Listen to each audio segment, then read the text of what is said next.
on News Channel 5 Plus. Our phone lines are open, 737-7767, if you'd like to join in on the conversation. Last night during our show, major news broke around the NFL as it became official that Jon Gruden was resigning as the head coach of the Las Vegas Raiders. The guy synonymous with the team over the last few years. Mark Allen, the owner out there, tried to twist his arm to get him out of the broadcast booth, come back to the Raiders, a team that he got to the Super Bowl previously, and to coach them and to lead them from Oakland into this transition into the billion-dollar stadium they now inhabit in Vegas.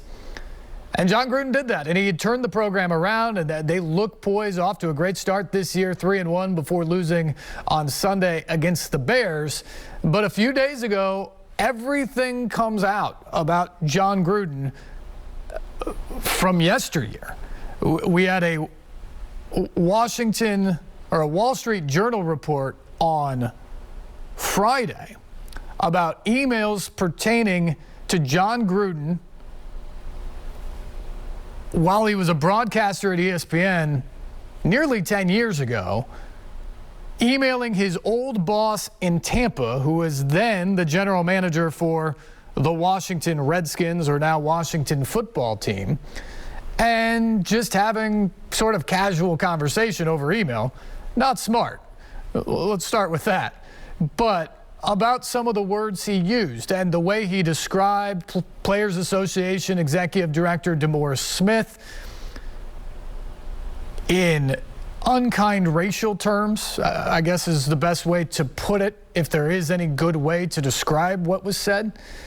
And then people had that discussion about how he used those terms. He also had some unkind language about NFL Commissioner Roger Goodell and some of the things that he did around the lockout back in 2011.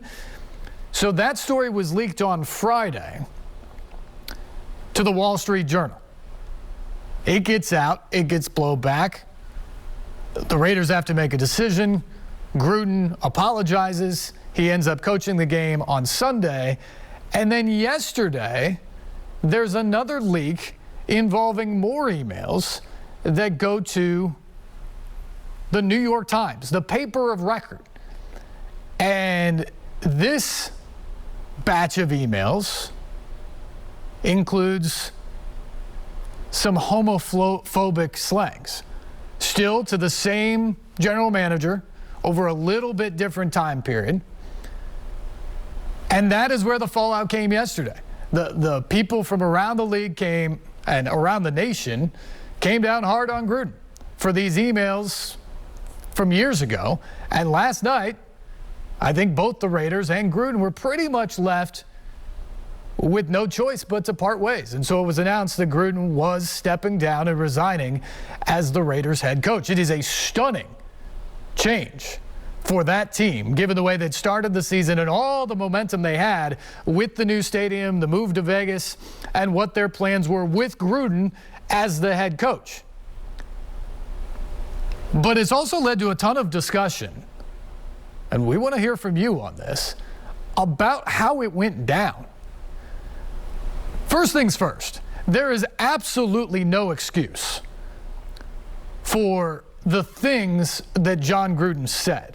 There is no place for that type of language, particularly directed towards individuals. No place at all. So you start from there. Secondly, it is an incredibly dumb thing to put it in an email. Now, it was Gruden's private email. It wasn't through an employer, not that that should matter a whole lot. But he was on a private email. It just so happened that the guy he was dealing with was using his team-issued email account from Washington. And that's how this whole thing started. Because that's the other issue here that I don't think has gotten enough attention in this situation. This was all uncovered, 10 years after the fact, because the NFL is investigating the Washington football team over all of its misdeeds. Obviously, they had to change the name from Redskins to football team a couple of years ago. Dan Snyder's been under the gun for that. There's allegations of sexual harassment in the office place in Washington. They've had issues with cheerleaders and their treatment. There's a big pile of a mess when you're dealing with Washington and that football team. And under the investigation that got completed this summer into the football team, they took 650,000 emails from team executives and employees over that period of time. That's where these emails came from. It had nothing to do with Jon Gruden or the Vegas Raiders. Nothing. He got caught up in the Washington investigation.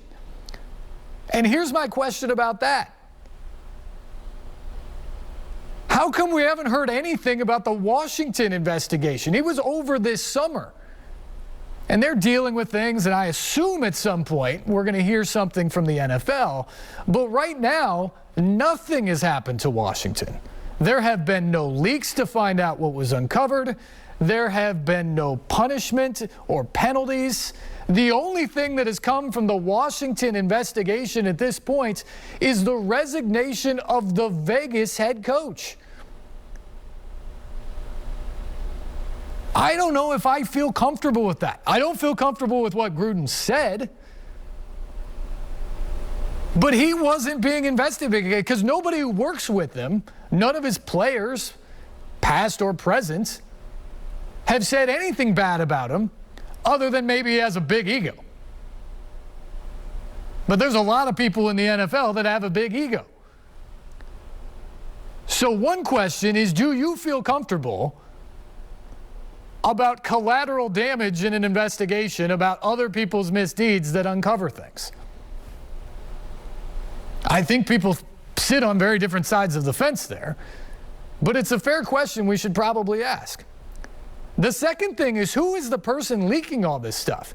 Because it wasn't just one, it was two different leaks. It went to the Wall Street Journal on Friday, and then apparently from other reports, the NFL wasn't satisfied that the Raiders weren't seemingly ready to act, whether that be a dismissal of Gruden or a suspension or what have you. The fact that he coached the game on Sunday seemed to fire up the NFL office even more, and then you have another leak on Monday. And there was one report last night that said essentially they were prepared to keep leaking notes until the pressure became unbearable. What's going on there? Why is the NFL leaking things to try to force out the firing or the dismissal of a club's coach? And is it Roger Goodell or is it somebody else? I think those are great questions to ask. It is a sticky situation. And again, there's no excuse for what Jon Gruden said.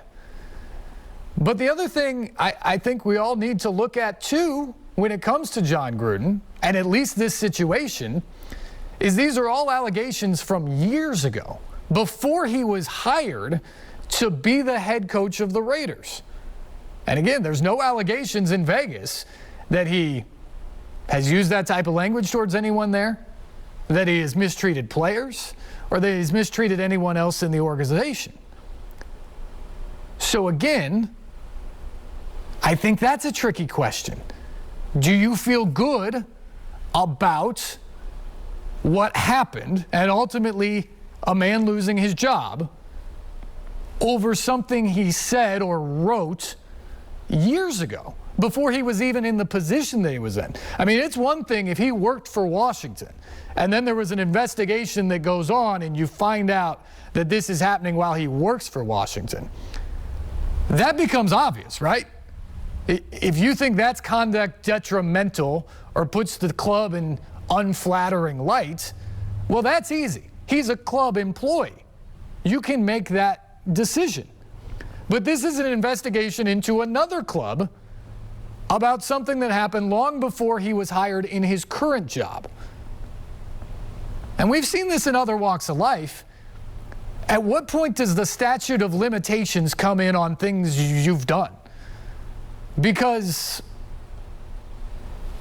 maybe not to this extreme, but I think everybody out there has done something in their life or said something that may have hurt someone intentionally or unintentionally, done something that they're not proud of, and they try to move on. Most people are good people, and you try to move on, you try to better yourself, and you try to be better in the next job or the next spot or on the next day, whatever it is. But as we've seen, I think multiple times in current society, and now in this case in the NFL, we don't seem to have any grace for that anymore. And maybe that's good. Maybe some people out there think there is no forgiveness for these types of words. They're bad words. They're absolutely inexcusable words that were in the email. And again, the height of stupidity to put it down in an email, even if you were going to say it to a friend that you thought it would never get out. That part's unexcusable. But had it happened in 1990, if it was 30 years ago, at the very start of his coaching career, would that make it different? If it happened when he was in high school, obviously you don't have emails back then, but if something surfaced about Jon Gruden when he was in high school quarterback, would that impact this now? I mean, we saw that with Josh Hader, the Brewers' great closer a couple years ago. Somebody dug up tweets when he was 17 years old. At the time, he was 24, 25, and one of the best pitchers in baseball. He'd lived practically 3/4 of his life, or excuse me, 1/4 of his life after what had happened, and all of his adult life. And people were trying to take him down. They were trying to cancel the Brewers closer over tweets he sent when he was 17. It didn't happen. He's still with the Brewers, and I think people have moved on. But it's a slippery slope, or at least I think it is, when you're not willing to give any second chances in that regard, especially for things from a past. Again, if this happened last week, if this is the Raiders email server that they were investigating for whatever reason, it's a totally different story. It's current conduct. It's with his team right now.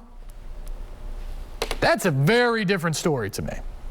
But an investigation into another club that leads to this 10 years later for Jon Gruden, that's a slippery slope in the NFL, and especially when you look at the timeline and how it played out and the leaks of where they went, you got to wonder what the axe to grind in the NFL office was and where it came from.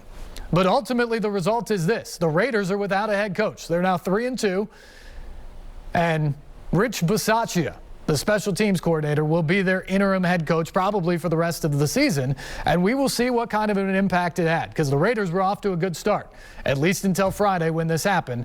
And now Jon Gruden's out. His career is essentially erased. The Buccaneers announced today that they're taking him out of their Ring of Honor. From winning a Super Bowl down there, I wouldn't be surprised if the statue they've erected for him at their team facility is quick to follow in that regard. And that's the other thing is, do bad words along the way erase everything else you've done in life? It seems like it oftentimes does. And it looks like that may be the direction Tampa Bay is going. Gruden's already lost his career seemingly after last night. Might lose the legacy all the way through as well. He's always going to be a Super Bowl champion head coach. That can't be taken away. But the way everybody views him, definitely different today than it was when we started the day, even yesterday, and certainly as we looked at it last Thursday. We'll take a break. Want to get your thoughts on this. Phones are lighting up. Stay with us. We'll get to all your calls when we come back. 737-7767, the number. This is SportsLine on News Channel 5+.